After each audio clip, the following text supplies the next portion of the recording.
O livro do profeta Jeremias. Jeremias era um sacerdote israelita que viveu e trabalhou em Jerusalém durante a última década do Reino do Sul de Judá. Ele foi chamado para ser um profeta para avisar Israel sobre as consequências severas de quebrar a aliança com Deus através da idolatria e da injustiça. E ele até mesmo previu que o Império da Babilônia viria como servo de Deus para trazer julgamento sobre Israel, destruindo Jerusalém e levando o povo para o exílio. E tristemente, suas palavras se tornaram realidade. Jeremias viveu durante o cerco e a destruição de Jerusalém e testemunhou o exílio pessoalmente. Agora, o livro veio a existir de uma forma bem interessante. O capítulo 36 nos diz que após 20 anos das pregações de Jeremias em Jerusalém, Deus o chamou para coletar todos os seus sermões, poemas e artigos e os escrevesse. O que Jeremias fez ao contratar um escriba chamado Baruque, que escreveu e compilou esse material em pergaminho.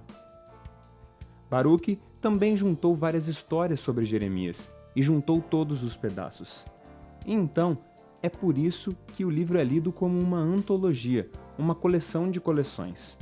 Tudo foi arranjado para mostrar esse profeta como um mensageiro da justiça e da graça de Deus. Então o livro começa com Deus chamando Jeremias para ser um profeta. A ele é dada uma vocação dupla. Ele será um profeta para Israel, mas também para as nações. E suas palavras irão extirpar e derrubar, mas também irão plantar e construir. Em outras palavras, ele irá acusar Israel e avisar sobre o julgamento vindouro de Deus, mas ele também tem uma mensagem de esperança para o futuro. Agora, essa abertura sumariza perfeitamente a primeira seção mais larga, nos capítulos 1 a 24. É uma coleção dos escritos de Jeremias antes do exílio. E a ideia principal aqui é que Israel havia quebrado a aliança com Deus e havia violado todos os termos do acordo que eles haviam feito, que estão escritos na Torá. Isso ocorreu inúmeras vezes. Eles adotaram a adoração a todo tipo de deuses cananitas, construíram santuários ao redor das cidades. E Jeremias desenvolveu uma metáfora da idolatria como um adultério. Ele usa a linguagem de prostituição, promiscuidade, infidelidade para descrever como Israel se deu em aliança com outros deuses. Jeremias também acusou repetidamente os líderes de Israel, os sacerdotes, os reis, os outros profetas. Todos haviam se tornado corruptos. Eles abandonaram a Torá e a aliança, o que levou a um resultado trágico, o excesso da injustiça social. As pessoas mais vulneráveis nas comunidades israelitas, as viúvas, os órfãos, os imigrantes, todos eram passados para trás. Uma clara violação às leis da Torá. E os líderes de Israel não pareciam se importar. O lugar clássico onde todas essas ideias se encontram é no capítulo 7, que é chamado o Sermão de Jeremias no Templo. Os israelitas estão vindo adorar a Deus no templo como se tudo estivesse bem, mas do lado de fora do templo, eles estavam adorando outros deuses. E alguns deles estavam até mesmo adotando a horrível prática dos cananitas de sacrifício infantil. E então Jeremias faz seu anúncio mais impopular.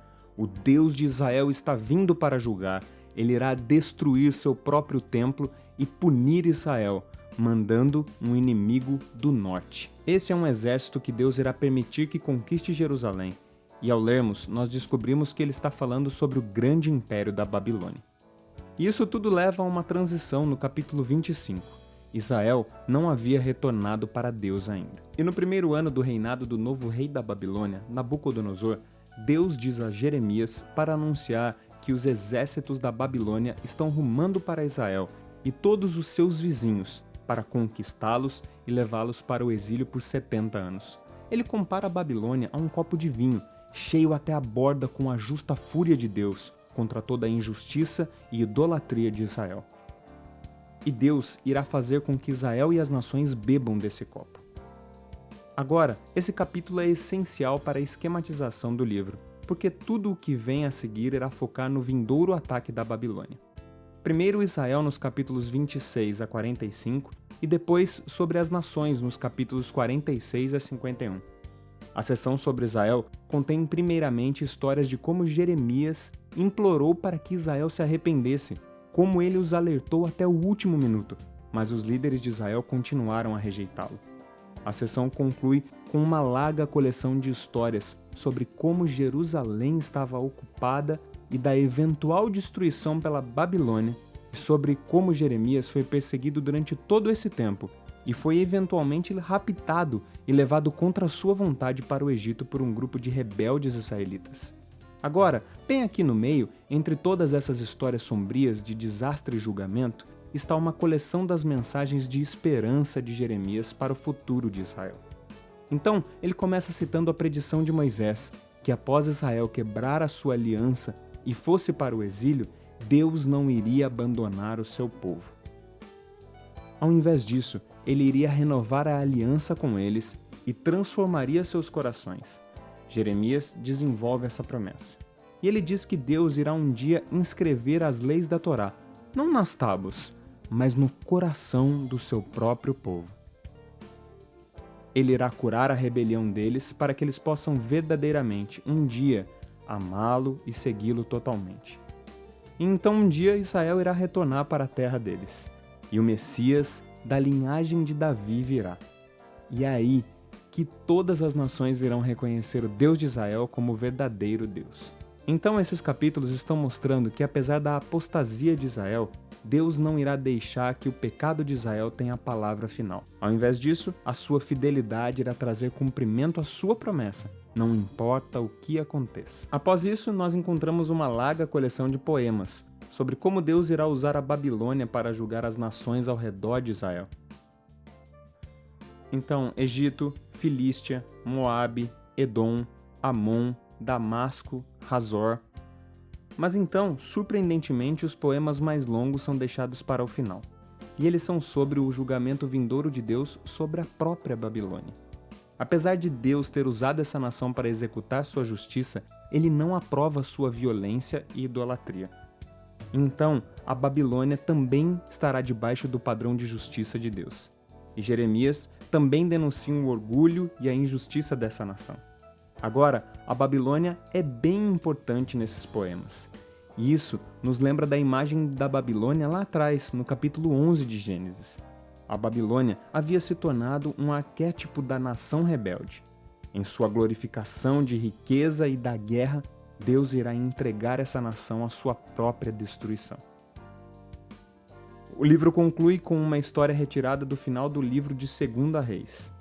Ela fala sobre o ataque final da Babilônia sobre Jerusalém, como eles destruíram os muros da cidade e queimaram o templo e levaram o povo para o exílio.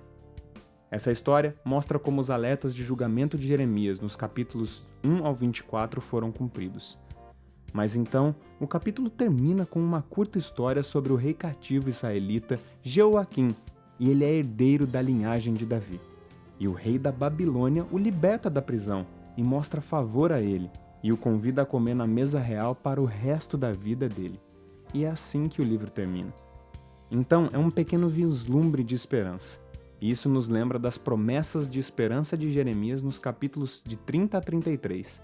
Deus não abandonou o seu povo, ou a promessa de um futuro rei da linhagem de Davi.